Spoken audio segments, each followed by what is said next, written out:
Hello guys, this is Rana Ahmed. আজ আছি গাজীপুর জয়দেবপুরে ভাওয়াল রাজার রাজবাড়িতে। গাজীপুরের জয়দেবপুরে দাঁড়িয়ে থাকা এই ঐতিহাসিক স্থাপনাটি শুধু একটি পুরনো জমিদার বাড়ি নয়, এটি জড়িয়ে আছে বাংলার ইতিহাস, ঐতিহ্য আর ভাওয়াল রাজ পরিবারের অসংখ্য গল্পের সঙ্গে।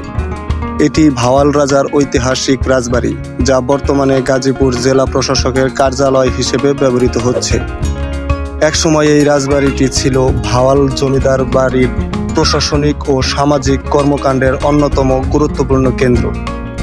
রাজ পরিবারের প্রভাব, জমিদার বাড়ি ব্যবস্থা এবং তৎকালীন সময়ে জীবনযাত্রার নানা স্মৃতি যেন আজও এই স্থাপনার দেয়াল জুড়ে ছড়িয়ে আছে।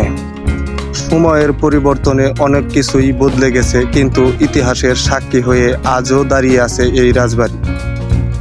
ভাওয়াল রাজ পরিবারকে ঘিরে সবচেয়ে আলোচিত ঘটনাগুলোর মধ্যে অন্যতম একটি হলো ভাওয়াল সন্ন্যাসী মামলা, যে ঘটনা একসময় শুধু বাংলায় নয়, পুরো ভারতবর্ষে ব্যাপক আলোড়ন সৃষ্টি করেছিল। আজকের দিনে এই রাজবাড়ি সরকারি প্রশাসনিক কাজে ব্যবহৃত হলেও এর স্থাপত্য আর ইতিহাস গাজীপুরের অতীতকে মনে করিয়ে দেয় বারবার।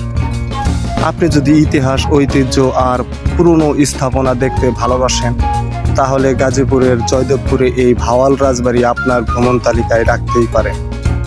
একটি ভবন হয়তো সময়ের সঙ্গে বদলে যায়, কিন্তু তার সঙ্গে জড়িয়ে থাকা ইতিহাস কখনো হারিয়ে যায় না। ভাওয়াল রাজবাড়ি গাজীপুরের মাটিতে দাঁড়িয়ে থাকা আমাদের ইতিহাসের এক সাক্ষী। জয়দেবপুরের ব্যস্ত শহরের মাঝখানে দাঁড়িয়ে আছে ইতিহাসের এক নীরব সাক্ষী, ভাওয়াল রাজবাড়ি।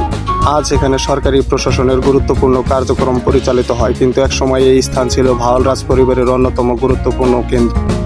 সময়ের স্রোতে রাজ পরিবার নেই, জমিদারি প্রথাও নেই, বদলে গেছে চারপাশের পরিবেশ, কিন্তু ইতিহাসের কিছু গল্প জায়গার সঙ্গে এমনভাবে মিশে থাকে যেগুলো সময় পেরিয়েও মানুষের কৌতূহল ধরে রাখে।